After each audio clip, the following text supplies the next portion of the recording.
안녕하세요. 저는 강화고등학교 교사 조은현이라고 해요. 만나서 반가워요. 오늘 우리는 2015 개정교육과정의 선택 과목 중 지리교과와 관련된 과목에 대해서 같이 이야기해 볼게요. 지리를 배우는 이유는 무엇일까요? 지리는 인간 생활과 사회 현상을 위치와 장소, 분포 유형, 이동과 네트워크 등의 공간적 맥락에서 설명하는 학문이에요. 특히 지표면에서 일어나는 자연 및 인문 현상이 왜, 어떻게 일어나는지를 함께 이해하는 유일한 학문이라고 할 수 있죠.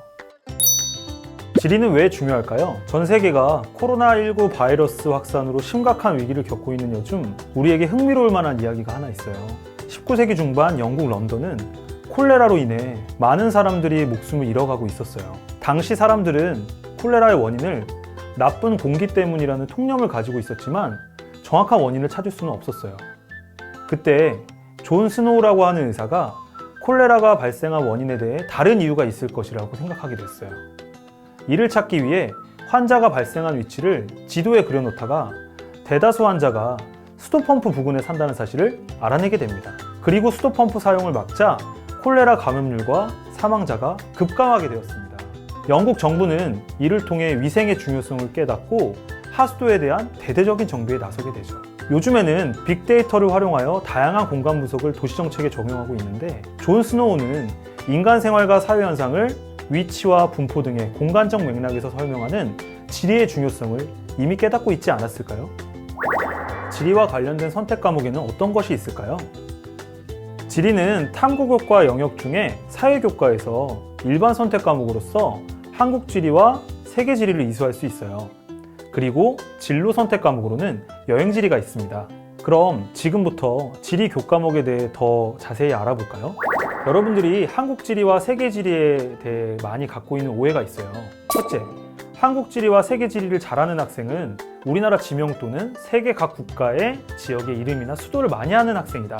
둘째, 길을 잘 찾는 학생은 지리교과의 성적도 좋을 것이다.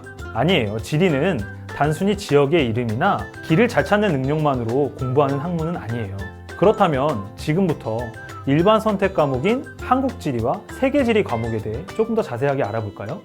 한국지리는 우리가 살아가는 땅에 대한 올바른 이해를 바탕으로 지리적인 안목을 기르고 우리 땅의 소중함을 느낄 수 있는 기회를 제공하는 과목이에요. 그렇다면 지리적인 안목은 무엇일까요? 매일 뉴스에서 볼 수 있는 다양한 관심사와 주제들. 이 중에서 우리는 다음과 같은 내용을 지리적 안목에서 바라보는 시각이 필요합니다. 신도시 개발, 도시 문제, 기후변화, 홍수 가뭄 폭설 등의 자연재해, 지역 격차, 관광지 개발, 지속 가능한 발전, 우리나라의 영토, 통일 대한민국. 신도시 선정과 관련해서도 지역 주민들의 입장은 서로 다르게 나타나고 있어요. 저마다 공간에 대해 인식하는 이해관계가 다르기 때문인데요. 한국지리는 우리 국토에서 일어나는 사회현상을 종합적으로 이해하고 이를 다양한 관점에서 바라보는 태도와 가치관을 기르는 과목입니다. 한국지리는 대학의 다음과 같은 전공과 관련이 있습니다. 평소 여러분은 세계지도를 보면서 특별한 꿈을 꿔본 적이 있나요? 세계지리는 세계 여러 국가와 지역 사이에서 볼 수 있는 공간적 상호작용을 바탕으로 세계 시민으로서 가져야 할 태도와 가치관을 기르는 과목이에요. 여러분들 혹시 나비 효과라는 말 들어보셨나요? 나비의 작은 날갯짓이 지구 반대편의 폭풍으로 유발할 수 있다는 의미이죠. 우리가 살아가는 세계 또한 마찬가지예요. 유럽의 많은 나라, 그리고 미국 등 우리나라와 멀리 떨어진 국가에서 일어나는 일도 우리에게 많은 영향을 주고 있는 만큼 실제 삶 속에서 우리는 세계와 많은 상호작용을 나누고 있어요. 세계지리에서는 다음과 같은 주제들을 다루고 있어요.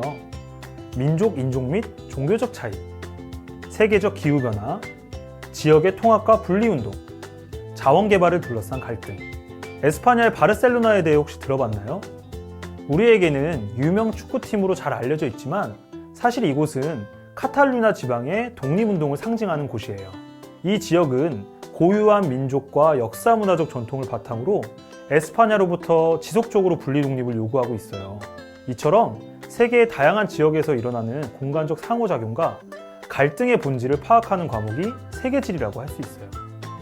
세계지리는 대학의 다음과 같은 전공과 관련이 있습니다.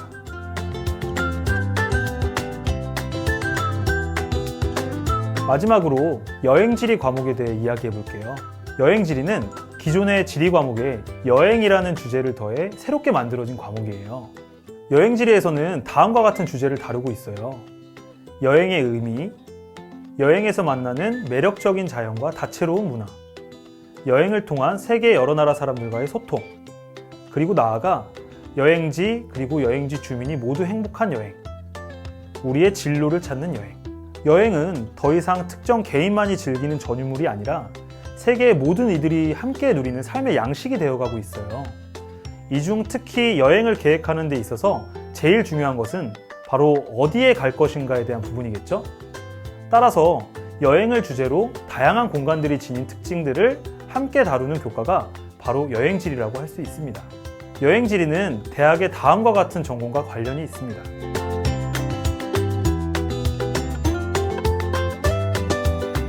다들 도움이 많이 되셨나요? 그동안 지리교과에 대해서 어렵고 낯설기만 했던 여러분들의 생각이 조금은 편해졌으면 좋겠어요.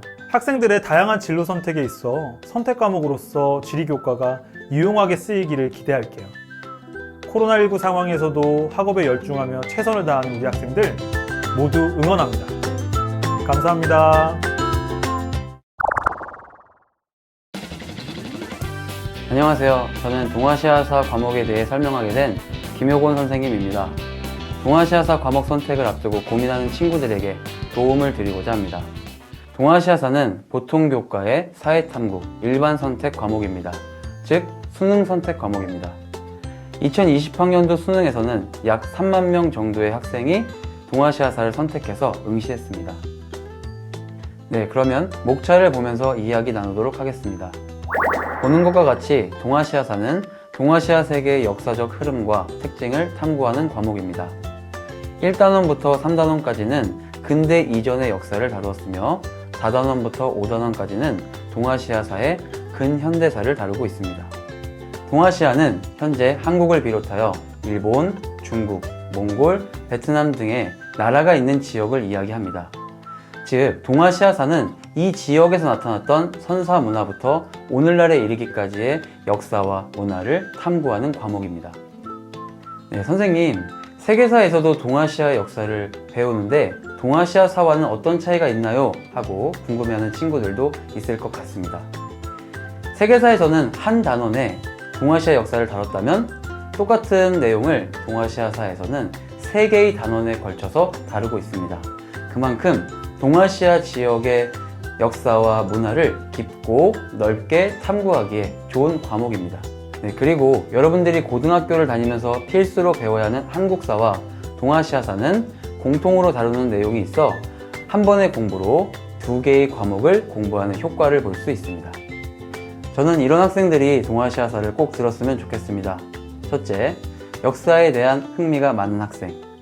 동아시아사는 한국사와 세계사를 연결하는 통로와 같은 과목입니다. 따라서 역사를 흥미있어하는 친구들은 동아시아사를 의미있고 재미있게 배울 수 있습니다. 둘째, 대학에서 역사 관련 전공을 배우고 싶은 학생. 이 학생들에게 동아시아사는 필수라고 할 수 있습니다. 셋째, 동아시아 지역을 무대로 활동하고 싶은 학생. 외교, 무역, 정치, 사회, 문화 콘텐츠, 언어 등 동아시아 지역은 지금도 활발하게 교류가 일어나는 지역입니다. 이 지역을 토대로 활동하고 싶은 학생들에게 동아시아사는 도움이 되는 과목입니다. 네, 선생님의 설명이 도움이 되셨나요?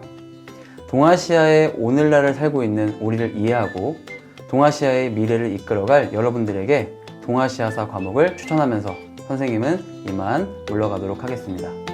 많이 선택해 주십시오. 감사합니다. 안녕하세요. 저는 세계사 과목을 소개할 역사교사 김호진입니다. 세계사에서는 어떤 내용을 배우고 어떤 학생들이 세계사를 들으면 좋을지 제가 알려드리도록 하겠습니다. 세계사는 사회탐구 일반 선택 과목 9개 중에 한 과목인데요. 즉 수능 선택 과목이라는 얘기죠. 참고로 2020학년도 수능에서는 약 2만 명 정도의 학생이 세계사를 선택해서 수능에 응시했습니다. 가장 중요한 부분이죠. 세계사에서는 과연 어떤 내용을 배우게 될까요? 말장난 같지만 세계사에서 배우는 내용은 세계의 역사입니다. 세계의 역사를 다 배우는데요. 이거는 교과서 목차를 보면 조금 더 쉽게 이해가 될 것 같으니까 목차를 보시면서 제가 설명을 드리도록 하겠습니다. 먼저 인류의 출현과 문명의 발생, 그리고 동아시아 지역의 역사, 서아시아와 인도 지역의 역사, 유럽, 아메리카 지역의 역사, 이렇게 먼저 지역별 역사를 배운 다음에 세계가 조금 더 긴밀하게 엮여서 돌아갔던 근현대사를 배우게 됩니다.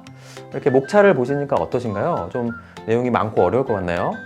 물론 이게 이제 세계의 역사를 다 다루다 보니까 뭐 사건이라던가 인물 많이 등장하긴 하는데요. 한 가지 다행스러운 점은 2015 개정 교육과정에 들어서 내용이 많이 축소됐거든요. 그러니까 여러분이 뭐 걱정하시는 것만큼 그렇게 뭐 어렵거나 하진 않을 겁니다. 예, 그럼 가장 중요한 부분이죠. 어떤 학생들이 세계사를 선택해서 들으면 좋을지 제가 3가지로 말씀드리겠습니다. 먼저 첫째는 당연한 얘기지만 역사를 좋아하는 학생이 들으면 매우 즐겁게 공부할 수 있을 거예요. 중학교나 고등학교 1학년 때까지 배웠던 역사 과목들을 생각해 보시고 공부할 때 좀 재밌었다 이런 친구들은요 1년 내내 즐겁게 공부하실 수 있을 것 같고요. 한국사나 학교 공부가 아니더라도 역사에 흥미가 있는 친구들은 즐겁게 들으실 수 있을 겁니다. 그리고 두 번째로는요, 이것도 뭐 더 당연한 얘기지만 역사 관련 전공을 희망하거나 혹은 나중에 역사 관련 직업을 갖고 싶어 하시는 분들은 저는 꼭 수강해야 된다고 생각을 합니다.